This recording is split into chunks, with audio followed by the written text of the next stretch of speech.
Welcome, everyone, to another episode of the Lorepod Podcast. I'm your host, Dakota Morgan, coming in from Phoenix, Arizona. And today, we're going to be diving back into the wonderful fucking world of Mass Effect. Now, what are we going to be talking about today? Not a storyline, well, more or less. We're going to be talking about the lore of one of the most iconic Tarians of all time.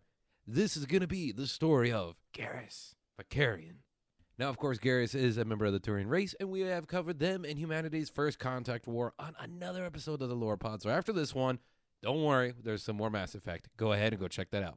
He lived on Turian, on the homeworld of Paladin for his race. His father, Castus, was a career law enforcement officer. And then who began to tutor him? Who would have thought about that?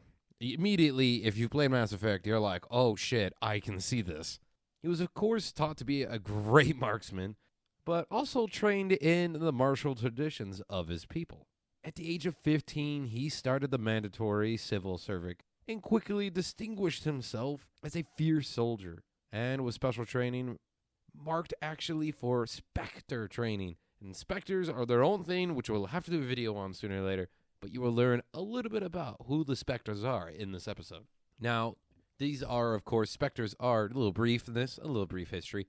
Spectres are law enforcement officers who really don't have the extra tight litigation, extra tight rules against them. So you can imagine his father, Castus, probably wasn't too big of a fan of this shit.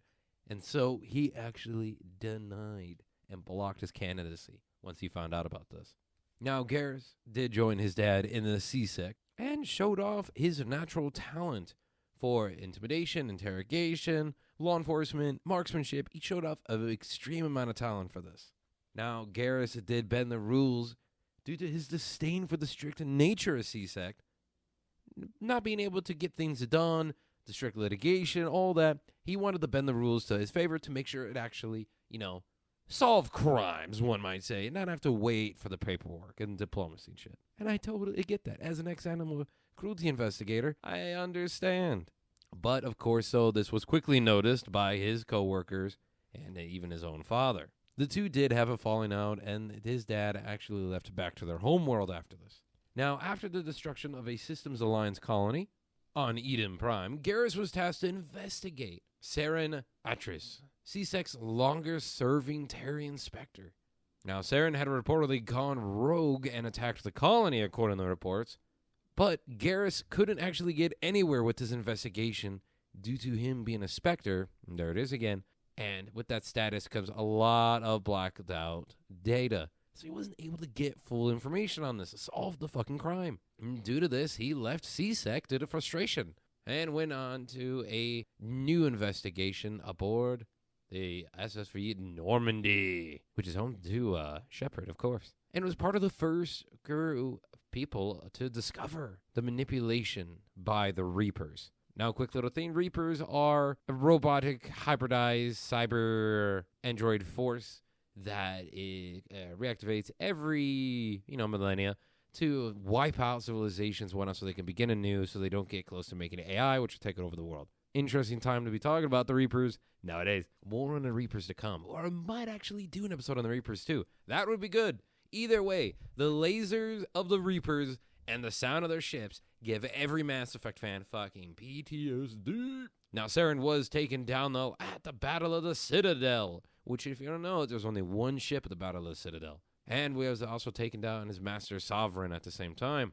But this seemed a little bit too easy, a little bit too quick in the takedown, a little bit too simple. And Garrus did not trust a quick Reaper defeat and was inspired by his time on the Normandy to relocate to Omega, a former mining station and capital of lawless terminus systems, and home to all sorts of criminal undertakings. So a lawman's going to do very well there. But he went full-on vigilante mode because he took on the name of Archangel and single-handedly began dismantling the criminal organizations there. This man said, fuck this shit.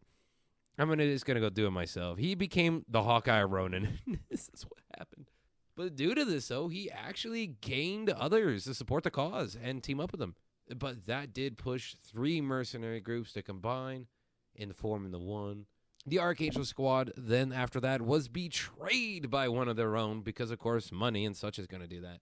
or credit. Now, after they were betrayed, though, and after a big-ass battle, Garrus was the only survivor, but was rescued by his old members of the Normandy, the probably fourth coolest ship in... I mean, there's a lot of cool... Normandy is a beautiful ship inside and out. God damn. It's not fourth, but I need a model of it. And the team of the Normandy, though, was under the group name of Cerberus at the time. Now, the SR-2 Normandy at this time welcomed Garrus back in the open arms. And he went back, though, after this, into the examination of the quick defeat of the Reapers.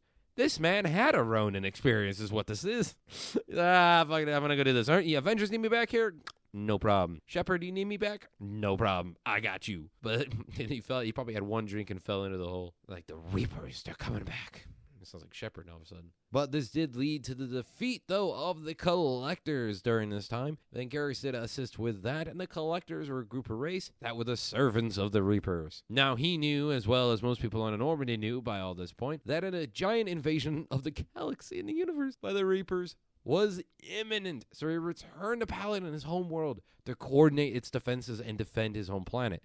Fucking man is a G. Garrus, everybody in Mass Effect is a G, let's be honest, even the villains. But still. Now, Garrus repaired the relationship with his father, though, after this. Like, hey, Dad, we're gonna fucking die. How about we team up? The thing we had was meaningless. Let's team up and let's actually be smart about this.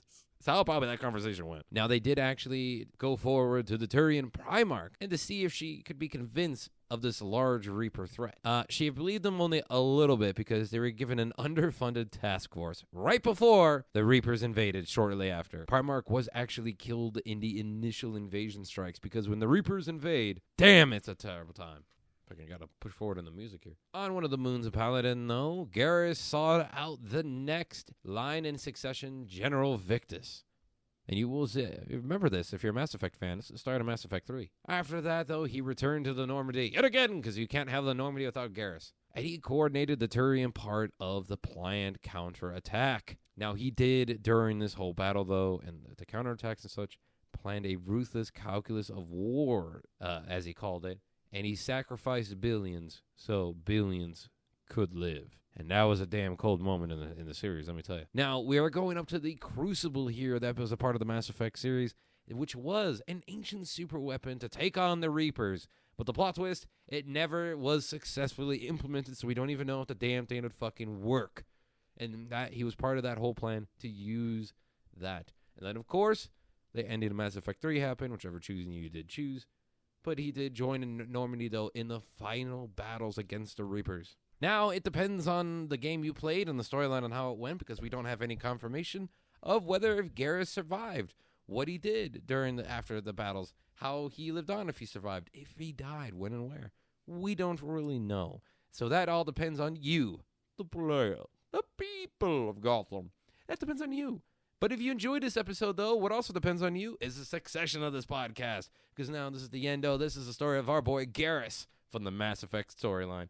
And, of course, you can play Mass Effect 8 just remastered 1, 2, and 3 into a new edition. And it's very cheap, if not free on Game Pass for you on Xbox if you got that. And I recommend playing it. I've been replaying the recent editions of this. I had to look it up real fast here. It is the Mass Effect Legendary Edition. So be a part of Garrus' journey. Do all that right now with the Mass Effect Legendary Edition, which is now out available wherever you play games, PC, PlayStation, and Xbox.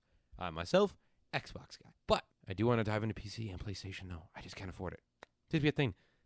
Now that we're being real here. I've been your host, Dakota Morgan, on this episode of the Lorepod Podcast. Again, what depends on the you, for the galaxy, for mankind. See how my Shepard interpretation fucking goes after this. Be sure to remember to subscribe to wherever you listen to the Lorepod Podcast for new episodes every week.